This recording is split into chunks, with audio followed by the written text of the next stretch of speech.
एक बार एक जंगल में एक बहुत बड़ा पेड़ था। उस पर एक शरारती बंदरों का झुंड रहा करता था। वो शरारती बंदर हमेशा खाने की बर्बादी करके खुश होते थे। वो आधा खाते थे और आधा फेंक देते थे। कभी कभी वो पेड़ की टहनियों को भी तोड़कर उससे खेलते थे। जंगल के सभी जानवरों को ये बात पता थी। वो सब हमेशा चुप रहते थे, पर कभी उसे कुछ नहीं बोलते थे और ना ही कोई उनसे दोस्ती करता था।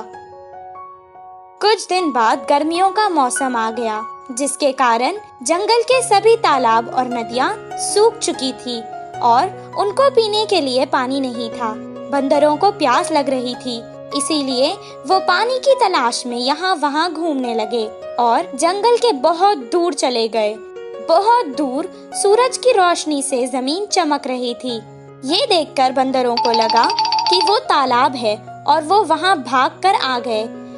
कुछ देर बाद वैसे ही उन्हें फिर से तालाब नजर आया और वो उस तरफ भागने लगे।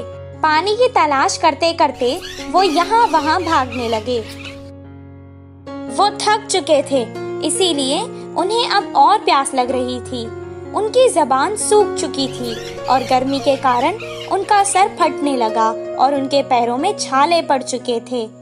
एक झाड़ के नीचे बैठकर वो आराम करने लगे। एक बंदर ने कहा, अगर मुझे पानी नहीं मिलेगा तो इस कड़क धूप में मैं प्यासा ही मर जाऊंगा। दूसरे बंदर ने कहा, क्या करें, हर जगह हमें पानी तो नजर आता है, पर जब हम पास जाते हैं वो गायब हो जाता है। वहीं पेड़ के पास खड़ के एक हाथी उनकी बातें सुन रहा था। वो उनकी मदद करने के इरादे से उनके पास आया और कहने लगा, मुझे तुम लोगों पर बहुत तरस भी आ रहा है और हंसी भी आ रही है। क्या सूरज की चमक और पानी में तुम्हें फर्क नहीं पता? उस चमक को तुम पानी समझ बैठे। यहीं पास में एक तालाब है, वहाँ जाकर अपनी प्यास बुझा लो। हाथी की बात सुनकर एक बंदर को बहुत गुस्सा आया और वो कहने लगा, ओहो, ऐसा बोल रही हो जैसे तुम ही सबसे समझदार हो और हम तो यहाँ बेवकूफ खड़े हैं। इतना कहकर वो हाथी के ऊपर चढ़ गया और उसका गला पकड़ लिया। मैं सच कह रहा हूँ, मेरा यकीन करो। हाथी जोर जोर से बोलने लगा, आज तक हमें इस जंगल में किसी ने भी सलाह नहीं दी और तुम्हारी इतनी हिम्मत।